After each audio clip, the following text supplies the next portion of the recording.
백신에 대한 허위 정보, 이거 대체 어떻게 만들어지고 왜 이렇게나 설득력이 강한 걸까요? 오늘 그 내부 구조를 아주 깊숙이 한번 파헤쳐 보겠습니다. 먼저 이 숫자부터 한번 보시죠. 지난 50년 동안 백신이 구해낸 생명이 자그마치 1억 5천만 명입니다. 이건 뭐 인류 보건 역사상 가장 위대한 성공 중 하나라고 할 수 있죠. 그런데 말입니다. 이렇게 대단한 성공에도 불구하고 지금 우리는 이상하게도 뒷걸음질을 치고 있어요. 대체 왜 이런 일이 벌어지고 있는 걸까요? 보세요. 2024년 딱 1년 동안에요. 무려 1,450만 명의 아기들이 꼭 맞아야 할 예방접종을 놓쳤습니다. 그 결과가 뭔지 아세요? 홍역처럼 거의 사라졌다고 믿었던 병들이 심지어 선진국에서조차 다시 고개를 들고 있습니다. 정말 충격적인 현실입니다. 네, 바로 이겁니다. 우리는 지금 엄청난 과학적 성공과 그에 못지않게 위험한 인포데믹, 그러니까 정보 감염병이 함께 판치는 아주 역설적인 시대에 살고 있는 거죠.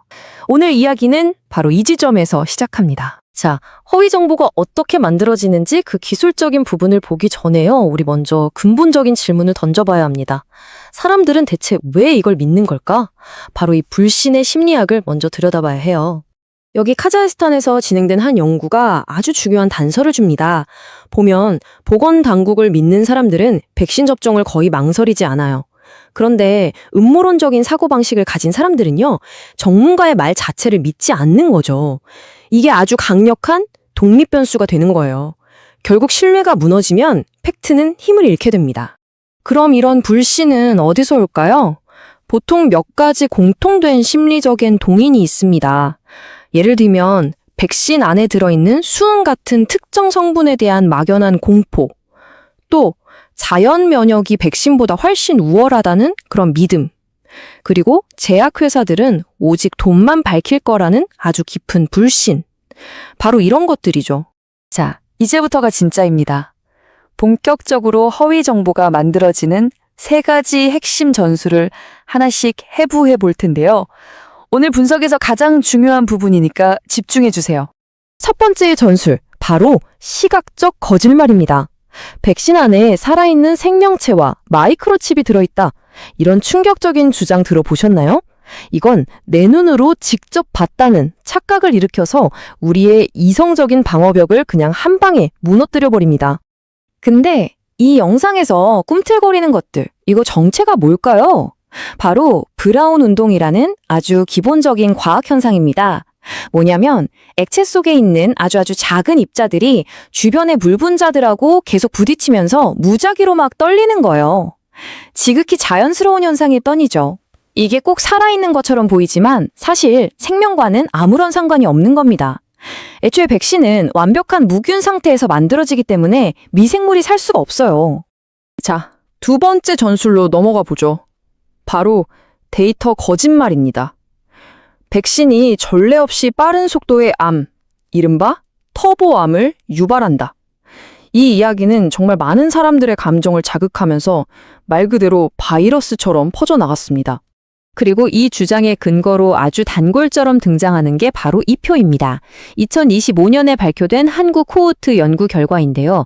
보세요. 갑상선암, 폐암, 전립선암, 백신 접종 후에 위험비가 이렇게 증가했다는 걸 보면 누구라도 덜컥 겁을 먹을 수밖에 없죠. 하지만 말이죠. 이게 정말 이야기의 전부일까요? 여기서 우리가 주목해야 할 점은 이런 숫자들이 우리를 얼마나 쉽게 현혹시키는가 하는 겁니다.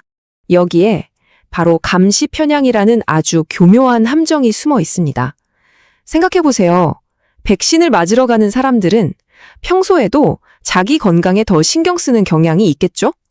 그러니까 병원도 더 자주 가고 건강검진도 더 열심히 받습니다.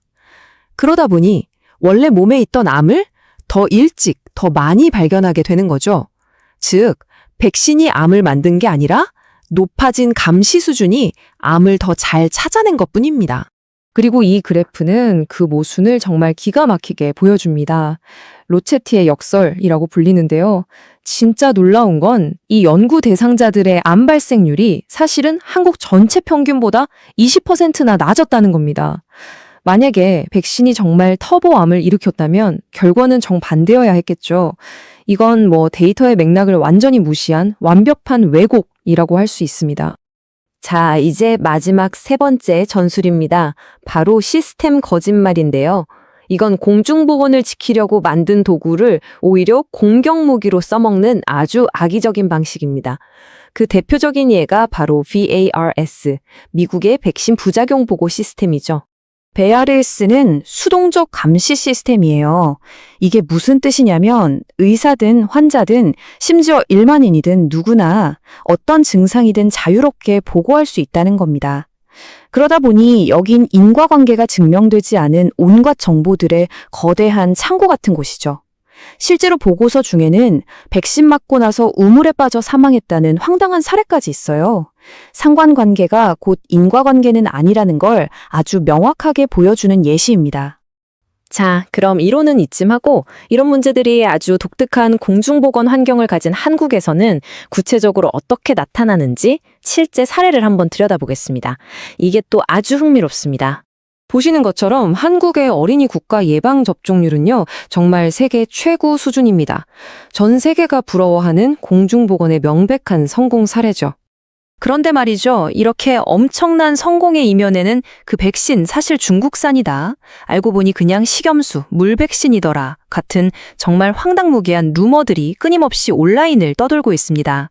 높은 접종률과 허위 정보의 기묘한 공존, 바로 이게 한국 사회가 마주한 또 다른 역설인 셈이죠. 좋습니다. 지금까지 문제의 원인과 구조를 분석해 봤다면 이제부턴 좀 더 건설적인 이야기를 해보죠.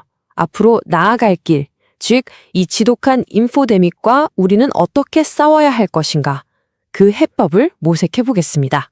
그리고 미래의 싸움은요, 지금보다 훨씬 더 어려워질 겁니다.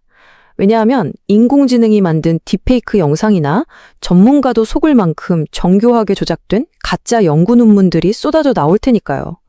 이렇게 되면 진실과 거짓의 경계는 거의 의미가 없어질 수도 있습니다. 그래서 우리에게 필요한 건 뭘까요? 핵심은 바로 이겁니다. 단순히 이게 팩트다 하고 나열하는 걸 넘어서 데이터가 어떤 맥락을 가지고 있는지 투명하게 소통해야 합니다. 그리고 전문가 집단 스스로가 높은 윤리 기준으로 자기를 규제해야 하고요. 마지막으로 가장 중요한 것, 공중보건을 정치적인 논쟁거리로 삼지 않겠다는 사회적 합의를 이루는 것, 이것이 우리가 가야 할 길입니다. 자, 마지막으로 여러분께 이 질문을 하나 던지면서 마무리하겠습니다. 인공지능이 진짜보다 더 진짜 같은 가짜를 무한정 만들어낼 수 있는 시대에 과연 진실은 증거의 문제일까요? 아니면 우리가 누구를 믿을 것인가 하는 신뢰의 문제일까요? 깊이 한번 생각해 볼 만한 질문입니다.